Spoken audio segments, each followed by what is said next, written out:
साथियों नमस्कार, मैं Varun Tripathi. Green India one channel पे आपका स्वागत है।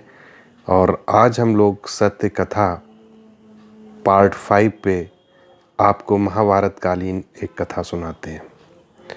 महाभारत का जो युद्ध था कौरवों और पांडवों के बीच में, वो अपने अंतिम चरण में था। एक से यो कौरवों के जो योद्धा थे उनका वध हो गया था। बहुत बड़ी सेना का नरसंहार हुआ था। चारों तरफ कोहराम का वातावरण था। एक ऐसी घटना घटित हुई उस महाभारत युद्ध के अंतिम चरण में, जिस घटना ने पूरे विश्व को हिला के रख दिया।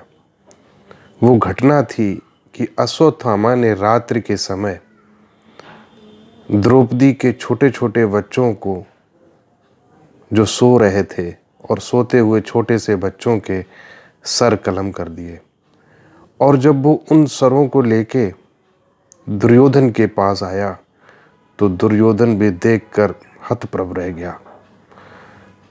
ऐसी विलक्षण घटना को उसने कभी कल्पना नहीं की थी कि अश्वत्थामा इस तरह की घटना को अंजाम देगा। रात्रि के समय द्रौपदी के छोटे छोटे बच्चों के सर देखकर दुर्योधन विचलित हो उठा और अश्वत्थामा को उसी समय वहां से चले जाने को कहा। इतना बड़ा युद्ध चल रहा था, एक से एक योद्धा, और दुर्योधन के भी कई भाइयों का वध हो गया था। इसके पश्चात भी दुर्योधन ने अश्वत्थामा को धिक्कारा और नकारा और कहा कि इतना घृणित कार्य आज तक कभी संसार में नहीं हुआ है, जितना अश्वत्थामा तूने ये कार्य किया है।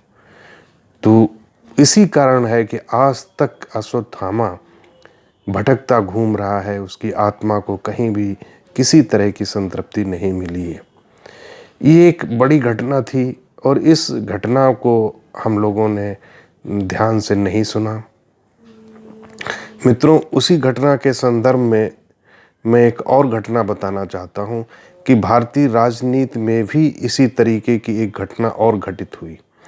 और वो घटना थी कि जो भारतीय परिवेश था, एक समय ऐसा था कि जब मनमोहन सिंह जी की सरकार चल रही थी, उनका द्वितीय कार्यकाल था, घोटालों का हाहाकार मचा हुआ था, एक से एक नया घोटाला प्रत्येक दिन खुल रहा था। ऐसे समय में अरविंद केजरीवाल जी, अन्ना जी के नेतृत्व में एक लोकपाल बिल लेकर और उसके लिए आंदोलन उन्होंने प्रारंभ किया। आंदोलन पूरे देश में छा गया।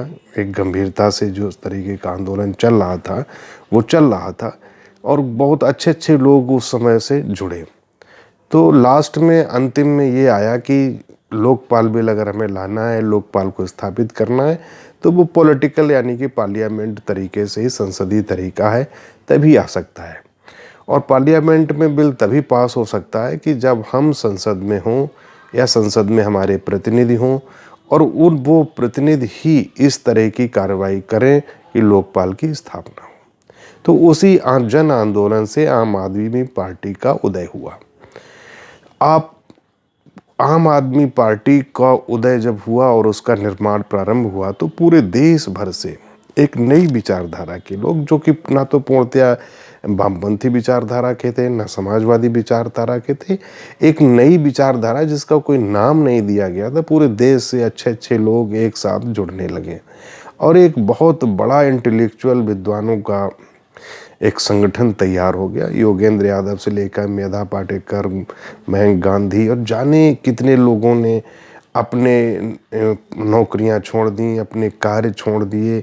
जाने कितना वॉलंटियर पूरे देश से इकट्ठा होकर वहाँ पे पहुँचा। दिल्ली एक ऐसा गढ़ है जहाँ पे विभिन्न राज्यों के बच्चे आते हैं जो कि कंपटीशन की तैयारी करते हैं, सिविल सर्विसेज की तैयारी करते हैं। तो एक जो सिविल सर्विसेज की तैयारी करते हैं, यानी कि जो यंग जनरेशन होती है, वो एकदम नए पौधे की तरह होते हैं, नए छोटे बच्चों की तरह होती है। तो वो सारे के सारे लोग देश को बदलने के, इंडिया अगेंस्ट करप्शन, एक ऐसा माहौल बनाने के लिए कि एक नई राजनीतिक पार्टी आई है, नए नए लोग सारे काम काज, पढ़ाई लिखाई, नौकरी छोड़ के एकदम से वो कोई वॉलंटियर के रूप में, कोई पॉलिटिकल लीडर के रूप में, कोई नेतृत्व करने के लिए सारे लोग उस आम आदमी पार्टी से जुड़ गए। लेकिन मित्रों, जैसा कि अश्वत्थामा ने किया था कि शायद दुर्योधन बहुत खुश होगा कि जब मैं छोटे छोटे बच्चों के सब लेके जाऊंगा, वही काम अरविंद केजरीवाल ने किया कि जो नए नए इंटेलेक्चुअल लोग, बहुत सारे नए पॉलिटिशियन बने थे, नई विचारधारा में सम्मिलित हुए थे, सारे के सारे लोगों के सर कलम कर दिए और राजनीतिक, उसको कहना चाहिए कि राजनीतिक रूप से सर कलम कर दिए। और उसकी जगह पे केवल जो सत्ता थी, जो राजनीति थी, वो केवल और केवल 3 लोगों में सिमट के रह गई, अरविंद केजरीवाल, मनीष सिसोदिया और संजय सिंह। तो ये हम आज के परिप्रेक्ष्य में अगर कहना चाहें तो हम अरविंद केजरीवाल को अश्वत्थामा के रूप में, या अश्वत्थामा का अपडेट वर्जन कह सकते हैं, वो अरविंद केजरीवाल जी हैं। उन्होंने नए नए पॉलिटिकल बच्चों की एक तरीके से कहना चाहिए कि उनको बिल्कुल अस्तित्व विहीन कर दिया। अब आगे कई वर्षों तक जो नए लोग हैं या नई पौध है, कभी किसी राजनीतिक पार्टी या मूवमेंट में नहीं जुड़ेंगे कि जो उन्होंने हश्र देखा है नए बच्चों ने, नए वॉलंटियर ने, नए पॉलिटिशियंस ने। तो एक ये ऐसा कार्य किया है। इसी संदर्भ में एक और मैं कड़ी जोड़ना चाहूँगा कि जो निवेशक थे, नव निवेशक, और उसी के साथ में नव सलाहकार भी आ गए, जो नए नए अभी सलाहकार बने। वो सलाहकार क्या है कि टीवी में भी, विभिन्न बिजनेस चैनल्स में भी, मीडिया में और समाज में उन्होंने एक अपना रूप धारण कर लिया, क्योंकि वो नए नए अभी पिछले 1-2 साल में ही सलाहकार बने हैं जो निवेश संबंधित सलाह देते हैं। मित्रों, हुआ क्या कि जो कोविड पीरियड आया, कोरोना काल आया, तो उसके विषय में पूरी दुनिया को पता ही नहीं था कि इसके क्या इफ़ेक्ट होंगे, किसको ये प्रभावित करेगी, और इसका जो अटैक है कोविड का, वो कितना विनाश करेगा और वो विनाश किस रूप में होगा, इसके बारे में दुनिया पूरी अनभिज्ञ थी। तो जब कोई चीज़ की एक काली गुफा है, कुछ पता ही नहीं है, तो सारी दुनिया के जो मार्केट थे, शेयर मार्केट थे, वो एकदम से धराशायी हो गए।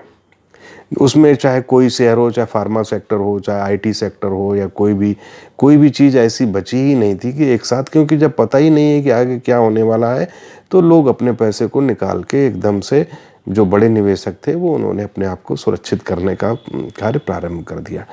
और इसी के साथ क्या हुआ कि जब कोविड का पूरे दुनिया ने आकलन किया, 5-6 महीने देखा, साल भर देखा, तो उसमें डिफरेंट चीज़ें नज़र आने लगीं और उसका एक नज़रिया सामने आ गया कि वैक्सीन भी बन गया, तो दुनिया एक सुरक्षित अपने आप को महसूस करने लगी और वहाँ से एकदम से मार्केट मूवमेंट हो गई। चूँकि मोस्टली जो नए लोग थे, उन्होंने पहली बार जो घरों में थे, तो उन्होंने देखा कि कुछ शेयर में मूवमेंट गिरी तो अचानक एक साथ थी, लेकिन जो वापसी करती है मार्केट, वो धीरे से करती है और चुनिंदा सेक्टर से धीरे धीरे प्रारंभ होता है। तो जब नए निवेशक थे, उन्होंने जो पैसा निवेश ऐसे टाइम पे किया जो मार्केट लाइफ टाइम लो पे थी, अपने जीवन के निम्न स्तरों पे थी, तो वहाँ पे जब निवेश किया, तो धीरे धीरे जब मार्केट बढ़ी, तो वो निवेश भी बढ़ने लगा।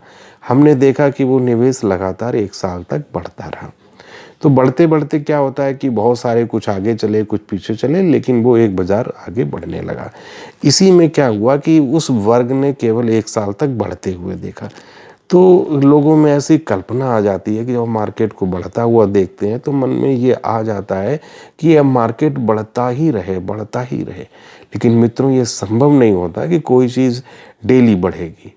अगर ये मन में आ जाए कि मार्केट डेली बढ़ेगी, तो लोग घर, मकान, जेवर सब बेच के मार्केट में ही लगा देंगे, क्योंकि आज लगाओ कल पैसा डबल हो रहा है, ट्रिपल हो रहा है। ऐसा होता नहीं है। मार्केट में जो हम लोग निवेश करते हैं, या किसी भी सेक्टर में निवेश करते हैं, चाहे वो प्रॉपर्टी ही हो या बैंक में हो, ऐसा नहीं होता है कि आप पैसा लगाओ और पैसा तुरंत डबल ट्रिपल हो जाए। अब वो क्या हुआ है कि मार्केट पिछले जो इन्होंने लास्ट 1 ईयर में पैसा निवेश किया है, तो उनके निवेश में रिटर्न नहीं है, या है भी तो थोड़ा बहुत निगेटिव रिटर्न है। अब मार्केट को थोड़ा समय चाहिए होता है। मार्केट हमेशा कई चीज़ों से प्रभावित होती है, कई चीज़ों से इफ़ेक्ट डालती है। तो उसमें दुनिया के बहुत से कारण होते हैं। एक महंगाई भी होती है, बीच में यूक्रेन वार आ गया, उसने मार्केट को बहुत प्रभावित किया। महंगाई इतनी बढ़ गई, तो ये, और महंगाई के साथ साथ में कुछ कहीं, जैसे कि अमेरिका में कई बैंक डिफ़ॉल्ट कर गए, तो इस तरीके के जब कहना चाहिए बैरियर आ जाते हैं, तो मार्केट में कभी कभी जो चलती हुई तेज़ी होती है, वो थोड़ी सी देर के लिए थम जाती है। लेकिन ऐसा भी नहीं होता है कि लगातार मार्केट बढ़ भी नहीं सकती है और लगातार मार्केट गिर भी नहीं सकती है। तो ऐसे में क्या हुआ है कि नए नए निवेशक और नव निवेशक सलाहकार आ गए मार्केट में। वो टीवी पे इससे निकल जाइए, स्कीम परफॉर्मेंस नहीं कर रही है, तो जो देखने में आया सेम कैटेगरी में कि अश्वत्थामा की तरह जो नए नए निवेशक थे, नए नए लोग जो आए थे, उनको वो यहाँ से हट जाइए, यहाँ से काट डालिए, यहाँ से पैसा निकाल लीजिए। तो वो एक उसी तरीके की गतिविधि में लिप्त हो गए जिस तरीके का कार्य अश्वत्थामा ने किया था। अश्वत्थामा ने द्रौपदी के छोटे छोटे बच्चे जो सो रहे थे उनको काट डाला था, और उसी तरीके से ये जो टीवी में नए निवेशक सलाहकार आ गए हैं, तो ये केजरीवाल, अश्वत्थामा और ये नए निवेश के सलाहकार हैं, इनमें कोई बहुत अंतर नहीं है। ये वही सलाह दे रहे हैं, वही कार्य कर रहे हैं, जबकि हमें बताना चाहिए कि जो निवेश का टाइम होता है वो कम से कम 3 से 5 साल होता है।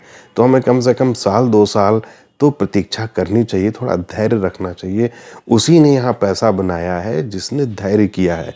कोई मार्केट में गिरावट पहली बार नहीं हुई है। कोरोना काल में तो कितनी बड़ी गिरावट हुई है। अभी तो सिर्फ रिटर्न नहीं बाजार ने बनाए हैं, और ये नए सलाहकार आ गए हैं। ये इसे निकल जाइए, इसकी परफॉर्मेंस मत देखिए, जिसकी अच्छी चल रही है वहाँ चले जाइए। तो ये एक अपना नया सलाहकार दे रहे हैं, सलाह दे रहे हैं। तो ये इनका रोल सिर्फ वैसा ही मैं मानता हूँ, ये समाज का हित नहीं कर रहे हैं। इससे 2 हानियाँ होंगी। एक तो एक स्कीम से जब आप दूसरी स्कीम में जाते हो तो एग्जिट लोड भी पड़ता है अगर आपका 1 ईयर पूरा नहीं हुआ है, और अगर थोड़ा बहुत लाभ भी हुआ है तो आप कैपिटल गेन जनरेट कर लेंगे। तो मेरा मानना है कि जो निवेशक हैं वो धैर्यपूर्वक बने रहें।